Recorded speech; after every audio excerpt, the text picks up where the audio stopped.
Baik, Iwabillah. Siapakah Dajjal? Dajjal ini lahir di Samirah dan dia diberi nama Samiri karena lahir di Samirah. Nah, kenapa disebut Samiri? Karena lahir di Samirah. Dia lahir 100 tahun sebelum Nabi Musa diutus. Dan Allah Subhanahu wa taala memberikan kelebihan kepadanya. Yang pertama, dia diberikan umur panjang. Ya, yang zara umru ila yamisah, ila akhir zaman. Ya, dia ditangguhkan ajalnya sampai akhir zaman. Yang kedua, dia memiliki kecerdasan di atas akal jenius rata-rata umat manusia. Jadi sejenius apapun umat manusia yang normal, dia 60 tahun di atasnya. Sehingga penemuan-penemuannya, kecanggihan berpikirnya, kedewasaannya jauh di atas manusia. Rata-rata manusia normal. Yang ketiga, dia memiliki kemampuan sihir yang luar biasa. Apapun sihir yang selama ini kita saksikan, tidak ada yang mampu mengalahkan sihir dia. Sehingga saking luar biasa sihir yang dia miliki, seolah-olah orang mengenalnya selevel dengan Tuhan. Karena apapun yang semestinya menjadi perbuatan Tuhan, Dajjal bisa melakukannya. Nah, ini saking hebatnya sihir Dajjal. Nah, nasab kelahirannya adalah nasab yang aneh para Allah. Dia lahir dari termasuk Bani Israel. Bani Israel ini keturunan Nabi Yakub. Yakub itu gelarnya Israel. Keturunannya disebut Bani Israel. Dari Yehuda. Yehuda ini adalah anak laki-laki dari istri pertama Nabi Yakub alaihissalam. Nabi Yakub istrinya 4. Yang pertama bernama Ya'la. Dari Ya'la ini melahirkan 6 orang. Salah satunya bernama Yehuda dan Lewi. Lewi melahirkan Nabi Musa alaihissalam. Yehuda melahirkan bangsa yang kita kenal Yahudi. Salah satunya Yehuda ini melahirkan generasi yang pada akhirnya melahirkan Samiri. Ya, kalau Rahil istri yang kedua, dan ini istri yang paling dicintai oleh Nabi Yakub, melahirkan 2 anak, Bunyamin dan Nabi Yusuf. Nabi Yusuf dan Bunyamin. Yang lainnya juga sama melahirkan 2 anak. Kahit dari Ya'la melahirkan 2 anak, Dam dan Naftali. Ya. Anak tertua dari Nabi Yakub dari istri pertama bernama Raubin. Nah, dari Yehuda inilah lahir Samiri. Nah, ayah dan ibunya, kakek dan nenek Samiri ini adalah para penyembah berhala. Karena Samirah saat itu terkenal penyembah berhala. Ayahnya ini lahir dari proses perzinahan adik dan kakak, incest. Adik dan kakak berzina, lahir ayahnya. Adik dan kakak berzina, lahir ibunya. Jadi ayah dan ibunya ini lahir dari proses yang haram. Dan ketika ibunya menstruasi, disetubuhi sama ayahnya. Jadi itu peluangnya dari 2000 persetubuhan dalam keadaan menstruasi, 1 bisa jadi. Karena menurut penelitian medis juga bahwa darah kotor tidak menghalangi terjadinya fertilisasi, tidak menghalangi terjadinya reproduksi manusia. Jadi tetap pembuahan ovum oleh sperma bisa terjadi walaupun ada dalam medium darah kotor, menstruasi. Nah, ketika itulah hamil dan lahirlah Samiri. Rasulullah SAW menyebutkan dalam Musnad Imam Ahmad, ayah dan ibu Dajjal ini melewati perkawinannya selama 30 tahun tanpa melahirkan seorang anak pun. Dan di tahun ke-30 pernikahannya melahirkan Dajjal, melahirkan Samiri. Kelahirannya ini akan menjadi petaka bagi kedua orang tuanya. Dia adalah orang yang paling sedikit manfaatnya dan paling banyak keburukannya bagi manusia, terutama bagi kedua orang tuanya. Bahkan ketika dia lahir, alam semesta menolak kelahirannya. Dordar gelap, hujan badai, petir, itu terjadi di malam di mana Samiri dilahirkan. Seolah-olah alam menolak kehadirannya. Nah, sejak lahir sampai usia 5 tahun dia tidak netek sama ibunya. Kebayang, 5 tahun air susu ASI tidak ditetekkan. Itu yang menyebabkan terjadinya kanker payudara. Maka ibunya pun meninggal gara-gara kanker payudara ini. Nah, ibunya meninggal gara-gara itu. Terbukti apa yang disampaikan Rasulullah. Kelahirannya menjadi petaka bagi kedua orang tuanya. Begitu pula ayahnya, maka ayahnya menjadi single parent. Nah, kemudian di tahun yang kelima, sejak lahir sampai 5 tahun, kenapa dia menetek pada ibunya? Karena kerjanya tidur melulu. Disebut mati, dia bernafas dan cuma berdetak. Disebut hidup, dia tidak bergerak. Antara hidup dan mati, la yamutu wa la yahya. Nah, maka di usia ke-5 tahun, nah ini terjadi peristiwa yang menarik. Apa itu? Samiri bangun dari tidurnya di tengah malam dan tidak ada orang yang menyadari Samiri bangun. Dia merangkak dan pindah ke berhala yang terbesar.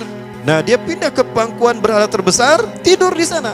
Dan ternyata ketika berada di berhala terbesar tadi, ya buang air kecil dan buang air besar. Besoknya itu adalah hari pemujaan kepada dewa-dewa mereka, bangsa Samirah.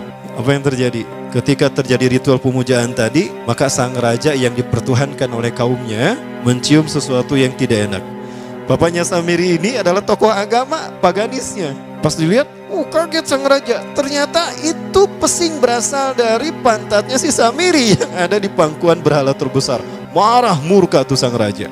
Itu anak kamu, kenapa ada di situ? Kurang ajar kamu, ya telah menghina Tuhan kita. Kenapa kamu pindahkan anak kamu ke situ? Oh tidak Tuhan, saya tidak memindahkannya. Bagaimana saya bisa menghina Tuhan saya? Lalu siapa yang memindahkannya? Kan dia lumpuh. Nah, sekali lagi, kehadirannya menjadi petaka bagi kedua orang tuanya. Akhirnya raja marah dan ayahnya dipenjara. Selama ayahnya tidak bisa membuktikan penghinaan tadi, maka ayahnya dihukum mati. Pada akhirnya ayahnya pun dihukum mati. Ya, sedikit manfaat bagi kedua orang tuanya. Maka kemudian dia hidup pelihara oleh sang raja. Dan pas di usia dia 5 tahun itu, Allah menimpakan murkanya kepada bangsa Samirah yang sudah kelewat batas, maksiat, dan sudah tidak ada toleransi dari Allah untuk mereka hidup di bumi. Maka Allah perintahkan malaikat Jibril menghabisi mereka. Maka bangsa Samirah itu pun diratakan. Si Samiri karena masih balita, ya Allah selamatkan dia lewat malaikat Jibril. Diselamatkan dia dan ditempatkan di pulau entah berantah. Ada yang menyebutkan pulau ini berada di Laut Yaman, dan pulau ini dinamakan Pulau Socotra.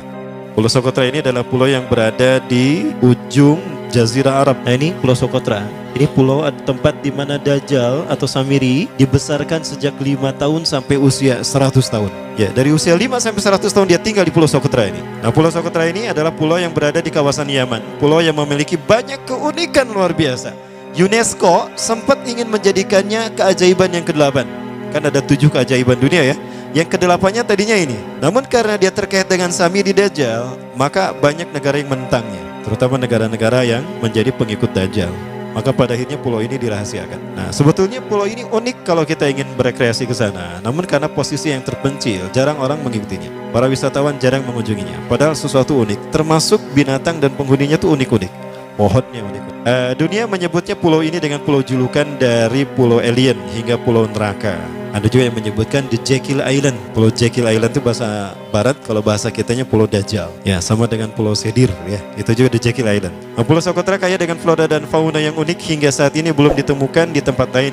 Jadi tidak ada flora dan fauna yang ada di pulau ini yang ada di pulau lain di seluruh dunia. Hanya ada di pulau ini.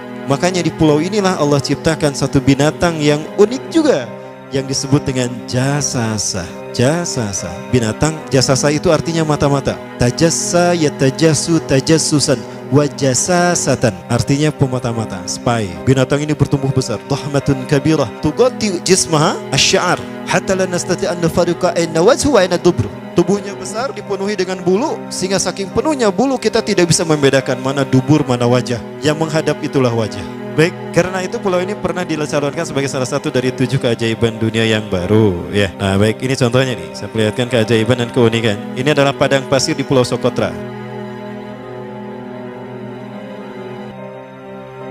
Ini burung, salah satu jenis burung yang bisa kita jumpai di Socotra. Dan ini kepiting unik, kepiting Pulau Socotra. Aneh ya, kepitingnya seperti itu.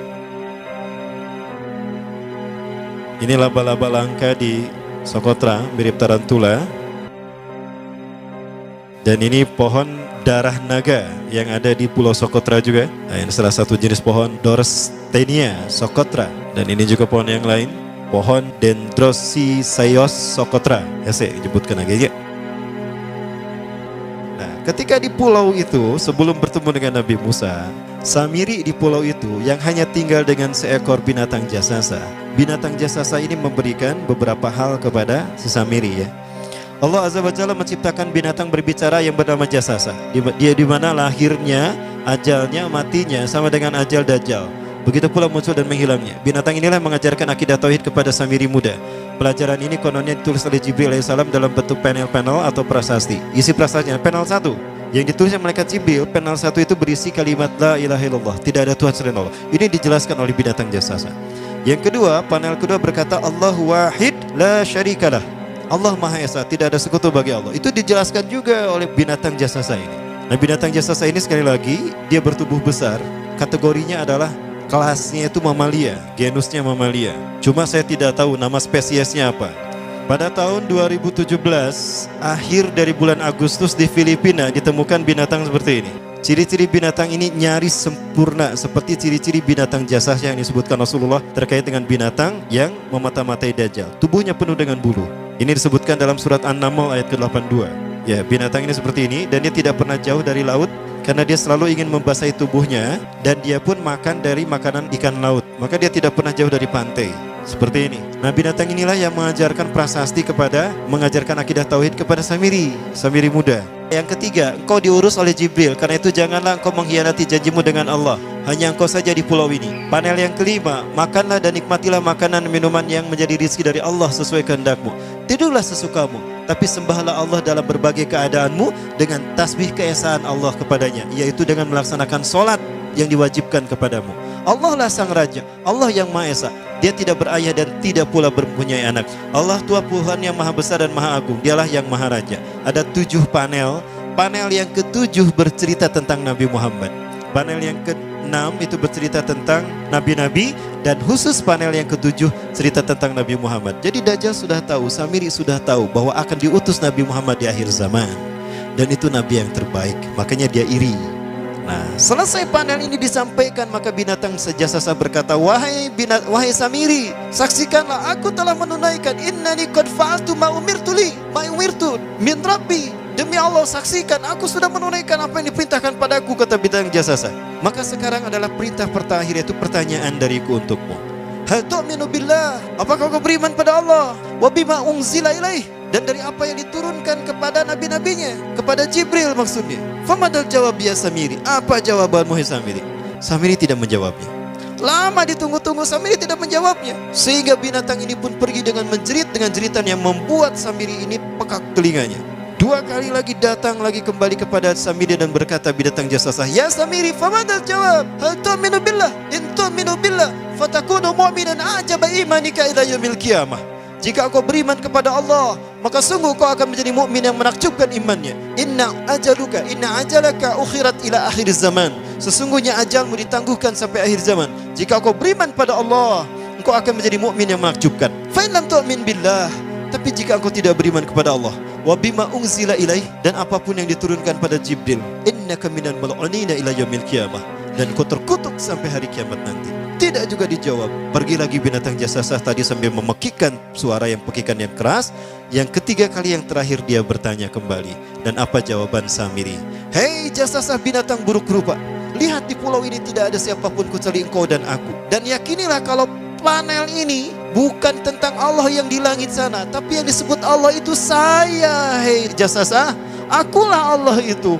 Oh, dia menjerit dengan jeritan yang makin keras.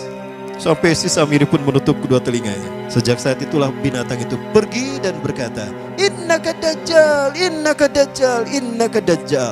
Engkau adalah pendusta, engkau adalah pendusta, pendusta sampai hilang suaranya. Di saat itulah Samiri mendapatkan gelar Dajjal. Jadi siapa nama asli Dajjal? Samiri. Dajjal artinya Al-Kazab, pendusta, bukan singkatan kadek. Baik, nah sejak saat itulah Samiri keluar dari pulau itu dan dia sudah menyandang gelar Dajjal, pendusta, karena dia mengaku Tuhan. Baik, Iwabillah, jangan salah, Dajjal kecerdasan yang mampu melakukan cloning dan mampu melakukan berbagai macam riset dan eksperimen. Hatta eksperimen yang mengilhami film Hook itu Dajjal bisa melakukan. Bahkan ketika orang membayangkan kendaraan tercanggih itu pesawat terbang, Dajjal sudah mampu membuat piring terbang dengan kecerdasannya. Ya. Rasulullah menyebutkan kendaraan Dajjal itu dia bisa terbang, kata Rasulullah. Dan kecepatan terbangnya 5 km per sekon. 1 detik 5 km.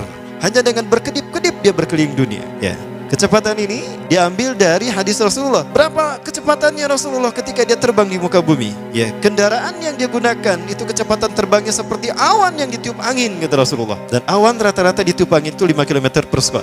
Dan jarak dari satu telinga ke telinganya, artinya setengah diameter atau diameter kepalanya, keledai yang dia gunakan, Rasul menyebutnya keledai, itu arba'una zira, 40 hasta, 27 meter. Diameternya itu 27 meter. Keledai macam apa yang jarak dari satu telinga ke telinganya 27 meter? Kalau bukan piring terbang. Ini bisa 24 meter kan? 27 meter, bisa tidak? Bisa, dan kecepatannya pun sama. Dan pernah meninggalkan jejak Cop Circle di Yogyakarta. Nah, Cop Circle itu adalah jejak UFO yang menjadi isyarat instruksi bagi para pelaku konspirasi dunia. Siapa? Para kalangan Illuminati.